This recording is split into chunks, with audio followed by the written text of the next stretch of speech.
వర్ధిల్లాలి ఆటో కార్మికుల ఐక్యత, ఇవ్వాలి ఆటో కార్మికులందరికీ 15,000 జీవన వృత్తిని, ఆటో కార్మికుల ఐక్యత, ఆటో కార్మికుల ఐక్యత ఏర్పాటు చేయాలి. ఆటో స్టాండ్లను తెలంగాణ రాష్ట్ర వ్యాప్తంగా ఏర్పాటు చేయాలి. ఆటో స్టాండ్లను తెలంగాణ రాష్ట్ర వ్యాప్తంగా ఆటో స్టాండ్లను ఆటో స్టాండ్లను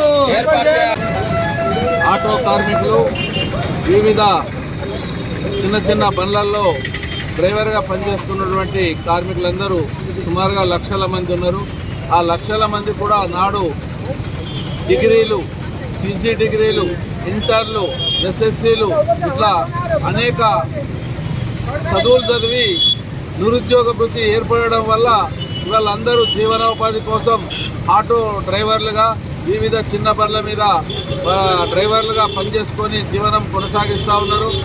నాడు 10 సంవత్సరాల కిందటనే ఈ నిరుద్యోగ వృత్తి ఎగిరిపోతుందని చెప్పేసి ఆశించి అందరూ తెలంగాణ ప్రభుత్వాన్ని తీసుకొస్తే తెలంగాణ ప్రభుత్వము బీఆర్ఎస్గా తయారైపోయి ఒక్కళ్ళను కూడా నిరుద్యోగ వృత్తి నుంచి దూరం చేయలేకపోయింది. ఇప్పుడు నిరుద్యోగాన్ని కంప్లీట్ పరిష్కారం చేస్తా అని చెప్పేసి మొన్నటి ఎన్నికల ముందు సంవత్సరం కిందట కాంగ్రెస్ ప్రభుత్వము చెప్పింది. ఇప్పటి వరకు వాళ్లకు 15,000 రూపాయల జీవన భృతి గురించి ఇస్తా అని చెప్పింది. వాళ్ళ నిరుద్యోగాన్ని పరిష్కారం చేస్తా అని చెప్పింది. ఇప్పటి వరకు ఆ సమస్యలు ఏది కూడా పరిష్కారం చేయకపోవడం వల్ల ఇవాళ పెద్ద మొత్తంలో ఈ డ్రైవర్లు, ఆటో కార్మికులందరూ కూడా చాలా బాధలకు గురవుతున్నారు. వాళ్ళ జీవన పరిస్థితి కూడా చాలా ఇబ్బందికరంగా ఉన్నది. కాబట్టి ప్రభుత్వానికి అనేక సార్లు తెలియజేసినా ఈ సంవత్సరం నుంచి పరిష్కారం చేయకపోవడం వల్ల వాళ్ళు ఇవాళ 7 తారీఖు నాడు హైదరాబాద్లో పెద్ద మొత్తంలో వేలాది మందితోని ధర్నా, ఊరేగింపు, ఈ హక్కుల పరిష్కారం కొరకు పోరాటం కొనసాగుతున్నారు. దీనికి ఆటో కార్మికులందరూ చిన్న చిన్న బండ్లు నడుపుకొని బతికేటువంటి నిరుద్యోగ డ్రైవర్లందరూ కూడా ఆ సమస్యను పరిష్కారం కొరకు పోరాటాలలో ముందు భాగాన్ని ఉండాలని చెప్పేసి టీయూసీఐగా డిమాండ్ చేస్తున్నాం. ఐక్య కార్యాచరణ కార్మిక వర్గం తరఫున కూడా డిమాండ్ చేస్తా ఉన్నాం. ఈరోజు తెలంగాణ రాష్ట్ర ఐక్యచరణ కమిటీ ఆధ్వర్యంలోనే మరి ఏదైతే 7 తారీఖు నాడు తలపెట్టినటువంటి ఆటో కార్మికుల బంధుని మరి అందరు కార్మికులు పాల్గొని దాన్ని విజయవంతం చేయాలని మనం సిఐటిగా ఈరోజు కార్మికులందరికీ నేను విజ్ఞప్తి చేస్తున్నా.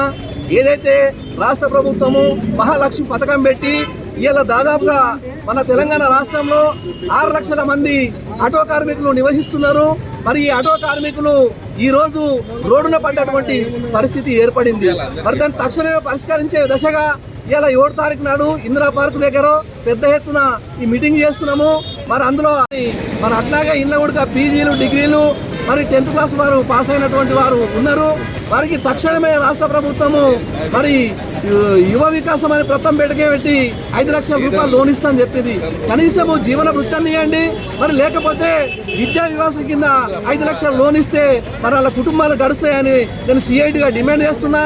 ఒకవేళ ఇలా డిమాండ్స్ పరిష్కారం కాకపోతే రానున్న కాలంలో సిఐటియు, టీయూసీయు మరి వామపక్షాల కార్మిక సంఘాల ఆధ్వర్యంలో రాష్ట్ర వ్యాప్తంగా పెద్ద ఎత్తున ఈ యొక్క కార్యక్రమాలు చేపడతామని సిఐటిగా నేను రాష్ట్ర ప్రభుత్వానికి హెచ్చరిస్తున్నా.